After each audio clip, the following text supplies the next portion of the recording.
Bonjour tout le monde, c'est Antoine de la chaîne Tonyphone. Aujourd'hui, un petit retour après quelques jours d'utilisation du Arco 55 Selfie.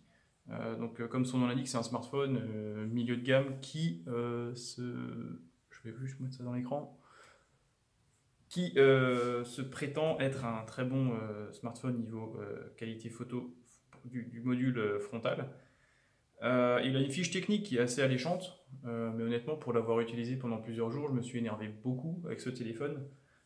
Parce qu'il y a beaucoup de choses qui sont pas très bien réalisées, pas très abouties. Donc rapidement pour vous présenter le produit, on est sur un écran 5,5 pouces, c'est un écran IPS en Full HD, donc du 1920 par 1080. Il est assez grand parce qu'il fait 155 mm de haut, donc c'est un bon morceau quand même. Donc c'est un gros smartphone, il est équipé d'un processeur Qualcomm, un Snapdragon 430, donc c'est un processeur qui a 8 corps. Il est doté de 4 Go de RAM, donc ça laisse plutôt présager de bonnes performances. La capacité de stockage c'est du 64 Go, donc 64 Go de stockage pour un téléphone entre 200 et 220 euros, c'est plutôt correct. Et vous avez donc un module photo frontal de 8 mégapixels et à l'arrière un module de 16 mégapixels. Donc c'est un smartphone qui, quand on lit rapidement sa fiche technique, donne vraiment envie. On peut en plus rajouter une carte SD pour encore étendre la mémoire, donc c'est plutôt sympa.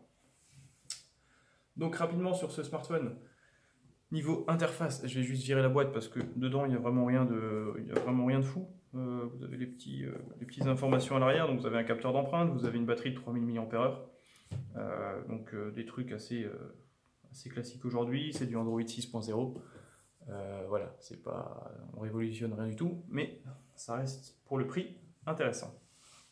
Pour ce qui est de la partie ergonomique et esthétique, donc on est sur un smartphone qui est vraiment très lourd.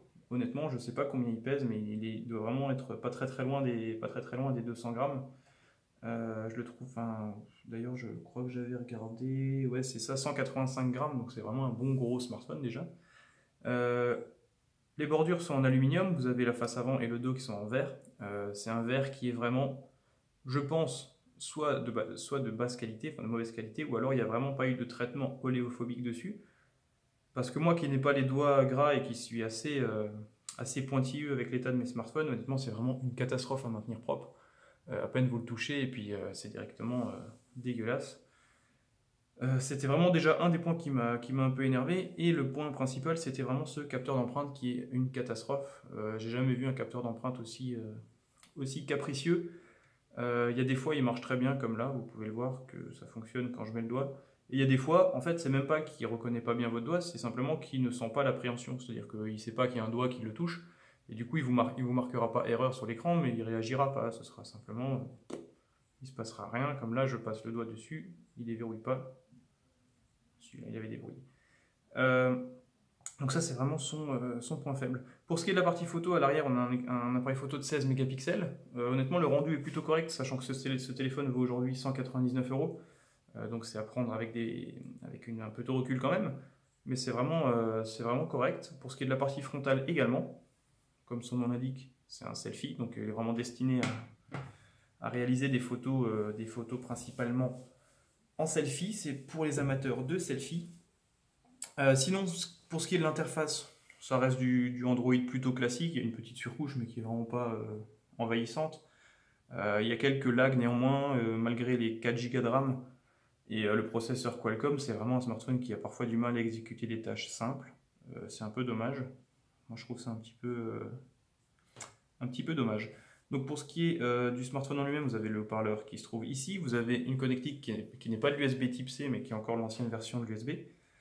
Vous pouvez mettre carte SD et une nano SIM. Les boutons volume se trouvent sur la tranche, le bouton power, et vous avez la prise jack sur le dessus, 3.5, avec les antennes ici. Le smartphone dégage vraiment une image de solidité, hein, ça reste quand même tout bon.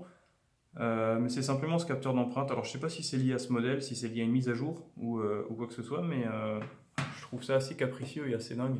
Je pensais pas qu'on pouvait faire des capteurs aussi merdiques en 2017, enfin 2016-2017. Donc voilà pour ce qui est de l'interface. Pour ce qui est du téléphone, l'utilisation est assez bien. L'écran a une bonne luminosité, les contrastes sont assez prononcés, vous avez quand même une capacité d'affichage qui est assez élevée.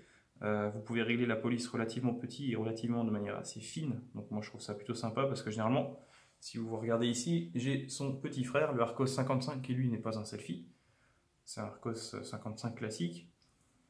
Et donc là, vous voyez, je suis en taille mini sur le Arcos 55 et en taille mini sur le Arcos 55 selfie, et c'est vrai qu'ici c'est vraiment grossier. Tout est vraiment écrit en gros, même les icônes, alors que... Là, il faut juste monter la barre. Alors qu'on est dans les deux cas, on est en configuration affichage police mini. Regardez. Là, on est en petite, et là, on est également en petite. Donc ça, c'est l'Arcos 55 selfie. Non selfie, l'Arcos 55 Cobalt. Vraiment low cost. Mais c'est juste pour dire qu'il y a quand même une progression entre les deux modèles. Sinon, ce qui est sympa, vous avez la possibilité de masquer la barre de navigation. Vous n'avez pas de bouton ici. Donc le capteur frontal là. Le haut-parleur classique. Donc voilà, l'interface est plutôt cool. Le smartphone, dans les opérations classiques, se débrouille bien. Il y a juste parfois où il a vraiment du mal à charger, par exemple, une page, une vidéo, une application. Notamment le Bon Coin peut tourner pendant parfois 1 minute, 1 minute 30, on ne sait pas pourquoi. Donc ça, c'est assez gênant.